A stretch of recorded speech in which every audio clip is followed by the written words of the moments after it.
Assalamualaikum dear students. You are watching my YouTube channel English with Alishan. The topic of today is what is gerund and infinitive.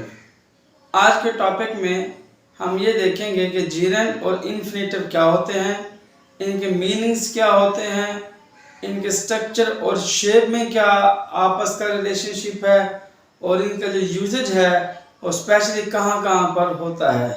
तो हम इन दोनों को इकट्ठे ही देखते हैं कि gerund और infinitive क्या है और फिर हम नेक्स्ट इनके एग्जांपल्स देखते हैं ताकि ये आज का टॉपिक क्लियर हो जाए। तो let's start our today's topic. तो what is gerund and infinitive, ये हमारा आज का टॉपिक है। तो सबसे पहले मैंने पॉइंट लिखा है कि नो डिफरेंस रिगार्डिंग मीनिंग। एक बात याद रखें कि इन दोनों के अंदर gerund और infinitive के अंदर मीनिंग के लिहाज से कोई खास फर्क नहीं है, इसके मिलते जुलते ही मीनिंग है। नंबर 2 है force of noun and verb, कि gerund और infinitive के अंदर नाउन और वर्ब की ताकत इस्तेमाल की जाती है, कि जो नाउन होते हैं या जो वर्ब होते हैं उन दोनों की ताकत इसके अंदर इस्तेमाल की जाती है। नंबर थर्ड पे है the difference regarding structure and shape. अलबत्ता जैसे हमने यहाँ पर कहा कि मीनिंग इसके कोई डिफरेंस नहीं होता, फोर्स और वर्ब की ताकत यूज की जाती है, लेकिन स्ट्रक्चर और शेप जो है इनकी वो आपस में क्या है, डिफरेंट होती है। तो हम कह सकते हैं कि difference regarding structure and shape is also present in gerund and infinitive। इन दोनों के स्ट्रक्चर और शेप में जो है वो थोड़ा सा फर्क पाया जाता है। आगे हम इसको देखते हैं। नंबर 4 पे लिखा है यूज विदाउट स्पेशल डिफरेंस। हम जब इनको अपनी रोजमर्रा की डेली लाइफ की जो इंग्लिश है उसमें ग्रामर में यूज करते हैं तो हम कोई खास फर्क का परवाह किए बगैर हम इनको यूज कर रहे होते हैं। तो इसकी आइए हम स्ट्रक्चर देखते हैं कि क्या है, शेप और स्ट्रक्चर क्या है इसकी, कि शेप और स्ट्रक्चर gerund और infinitive की क्या है। तो gerund के अंदर वर्ब के साथ हमेशा ing आएगा, यानी कि अगर प्ले है तो वो क्या बन जाएगा, ing साथ मिल जाए तो क्या बन जाएगा, प्लेइंग बन जाएगा। तो इस तरह जो होगा वो क्या होगा, gerund होगा। इसी तरह आप देख लें स्मोक है तो उसके साथ ing लग जाए तो वो स्मोकिंग बन जाएगा, स्मोकिंग।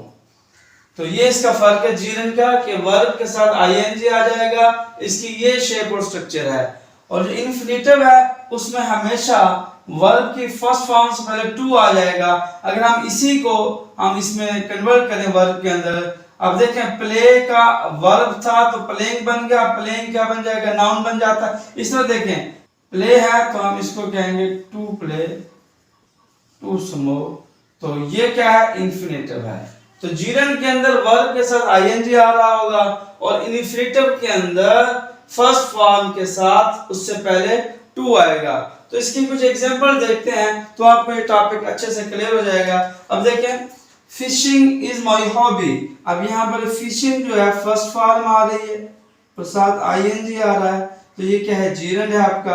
अगर इसी को हम infinitive में देखें to fish is my hobby, तो टू के साथ हमेशा क्या आ रही है, वर्ब की पहली फॉर्म आ रही है। इसी तरह smoking is injurious to health, verb के साथ ing यूज हो रहा है। और इधर infinitive के अंदर अगर इसी को यूज करें तो टू स्मोक, तो टू के बाद वर्ब की फर्स्ट फॉर्म आ रही है।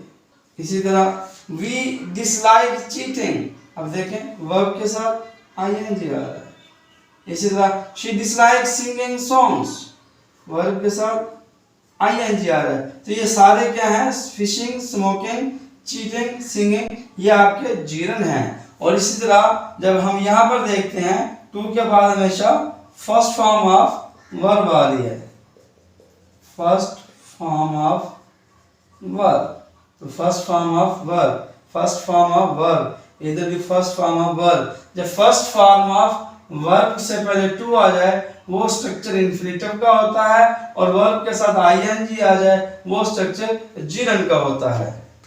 तो ये दो तरह के हमारे पास स्ट्रक्चर हैं, एक जीरेंड का स्ट्रक्चर है, ये इन्फिनेटिव का स्ट्रक्चर है।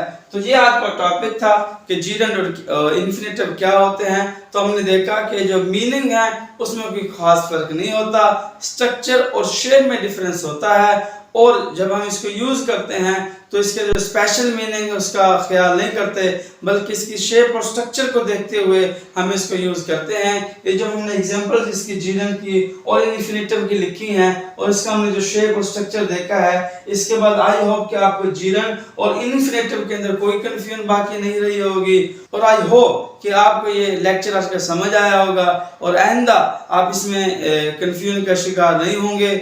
और आई रिक्वेस्ट यू कि इस वीडियो को ज़्यादा देखिए, शेयर कीजिए, लाइक कीजिए, और अगर अभी तक आपने मेरा यूट्यूब चैनल सब्सक्राइब नहीं किया तो काइंडली उसको सब्सक्राइब कीजिए और बेल आइकन को भी प्रेस कर दीजिए ताकि मेरी आने वाली वीडियोस का नोटिफिकेशन आपको मिल सके। Thank you very much.